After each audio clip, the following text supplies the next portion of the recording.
अस्सलाम वालेकुम, welcome to skills in Urdu. पिछले लेक्चर में आपने सिलेक्शन एंड नेविगेशन के बारे में पढ़ा। आज इस लेक्चर में हम जो है व्यू ऑप्शंस के बारे में पढ़ेंगे। अब बेसिकली देखें कि जब हमारे पास एक बड़ी शीट होती है तो बड़ी शीट में हम बेसिकली नेविगेट करने के लिए डिफरेंट जो है ना वो ऑप्शंस को यूज़ करते हैं। तो इसके व्यू ऑप्शंस भी हमारे लिए बहुत यूज़फुल है। अपनी जो हमारे पास मैसी डाटा हो, बहुत ज़्यादा डाटा हो, तो उसके अंदर नेविगेट करने के लिए अगर मैं देखूं सबसे पहले हमारे पास जो नेविगेशन के व्यू के लिए हम अपने स्टेटस बार पे देखें तो स्टेटस बार पे देखें मेरे पास जूम स्लाइडर है। जूम स्लाइडर बेसिकली क्या है, ये हमारे पास एक प्लस का साइन है जूम इन के लिए कि अपने डाटा को जूम इन कर सकता हूँ, या माइनस का साइन है जूम आउट के लिए इजीली मैं स्लाइड करके अपने डाटा को जो है वो मैं zoom in and zoom out कर सकता हूँ। ठीक है, सिंपली ये चेक करें। ओके, अब इसकी जूम स्लाइडर के बिल्कुल साइड पे देखें तो हमें तीन ये ऑप्शन नज़र आ रहे हैं। ये सिंपल नॉर्मल व्यू होता है, ठीक है, और ये जो है पेज लेआउट पे जब मैं क्लिक करूँगा पेज लेआउट बेसिकली ये पेज लेआउट इसलिए कि हम जब प्रिंट करेंगे तो हमें जो पेज के ऊपर कैसा व्यू नज़र आएगा। ठीक है, ये पेज व्यू है।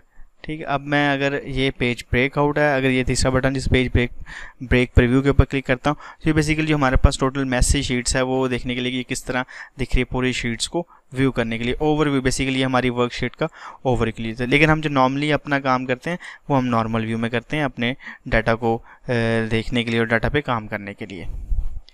अब ये स्टेटस बार में बेसिकली हमारा व्यू ऑप्शन, हम अपनी सीट्स को किसी भी तरह देख सकते हैं।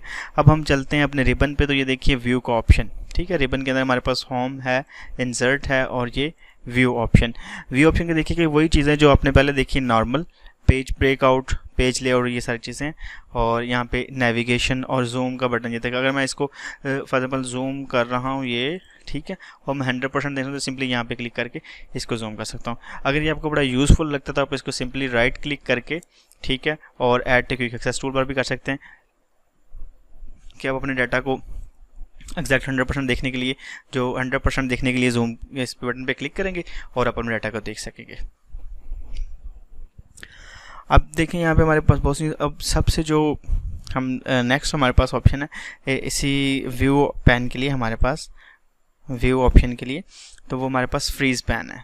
फ्रीज पैन बेसिकली ये करता है, अगर मैं चाहता हूँ कि मेरी जो फर्स्ट रो है ये मूव ना करे ये वाली, तो मैं क्या करूँगा, यहाँ पे फ्रीज पैन पे जाऊँगा, फ्रीज टॉप रो। ठीक है, ये फ्रीज टॉप रो यही वाली होगी। अब मैं इसको अनफ्रीज करता हूँ तो अगर फॉर एग्जाम्पल यहाँ पे देखता हूँ कि ये जो टॉप रो फ्रीज होती है नहीं होती, फ्रीज टॉप रो, देखें ये फ्रीज टॉप, लेकिन ये जो सिर्फ टॉप वाली रो है ये फ्रीज हो रही है। अगर मैं चाहता हूँ कि मेरा ये वाली जो लाइन है, ये मेरी जो रो है ये फ्रीज हो, तो इसके लिए मैं क्या करूँगा, मैं सिंपली क्या करूँगा कि इसके ऊपर क्लिक करके फ्रीज पैन पे जाऊँगा और पहले अनफ्रीज पैन करूँगा, फिर फ्रीज पैन्स। तो ये देखिए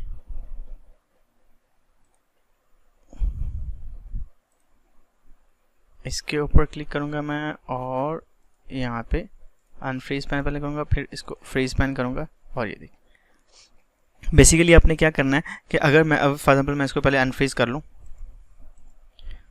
अब फॉर एग्जाम्पल मैं चाहता हूँ कि मेरी ये फर्स्ट 3 रोज़, ये फर्स्ट 3 कॉलम और जो ये 3 रोज़ मेरी हैं ये वाली, ठीक है, ये बेसिकली जो है वो फ्रीज़ हो जाए। तो इसके लिए मैं क्या करूँगा, बिल्कुल इसके यहाँ पे मतलब के कॉलम के राइट पे और अपनी रोज़ के राइट पे बिल्कुल यहाँ पे क्लिक करूँगा और देखूँगा कि मेरी ये ऊपर वाली सारी चीज़ें जो हैं वो फ्रीज़ हो जाएंगी, फ्रीज़ पैन्स। ठीक है, ये देखिए मैं इसको कर रहा हूँ तो ये मेरा, और ये ठीक है, यहाँ पे मैं इसको लिए ये फ्रीज हो जाएगा। अब मैं इसको दोबारा अनफ्रीज कर देते हैं। बेसिकली ये होता है कि हमारे पास जब बहुत बड़ी शीट हो तो बड़ी शीट में हमारे पास जो डाटा, मैं देखते हैं मुझे नहीं पता कि इस डाटा के अंदर क्या है, तो मैं जब इसको फ्रीज कर दूंगा इजीली मैं इसको अंडरस्टैंडेबल होगा कि ये बेसिकली क्या है। अगर वो तो सिंपल क्या था, सिंपल मैं किसी भी शीट को पूरी करता हूँ तो फ्रीज पैन ये मेरे सारी फ्रीज होगी, सारा जो पहली रो है ये वाली, और ये मैं इजीली इसके अंदर मूवेबल कर सकता हूँ और मुझे पता चल सकता है कि डाटा किस तरह है। ठीक है। अब इसके अंदर जो लास्ट ऑप्शन हमारे पास बचता है वो स्विच विंडोज़ का। स्विच विंडो बेसिकली क्या है कि जब हमारे पास डिफरेंट वर्क बुक ओपन हो तो उसके अंदर स्विच करने के लिए, अभी हमारे पास एक ही है तो हम बेसिकली फ़ाइल से जाके एक दूसरी भी ओपन कर लेते हैं। फॉर एग्जांपल मैं टेक चार्ज वाली ओपन कर लेता हूँ, ठीक है, यहाँ पे। तो बेसिकली अगर मैं यहाँ पे व्यू पे आऊँ अब और यहाँ पे स्विच विंडो करूँ तो यहाँ पे ये बेसिकली हम इसको कर लें। और अगर इसके लिए ये भी है कि हमारा कंट्रोल F6 पे क्लिक करते हैं तो उस पे भी हम मूव कर सकते हैं। उम्मीद करता हूँ आपको व्यू ऑप्शंस अच्छे से समझ आया होगा। अगर कोई आपका क्वेश्चंस है तो कमेंट में लाजमी कीजिएगा ताकि मैं उसको रिस्पॉन्स कर सकूँ।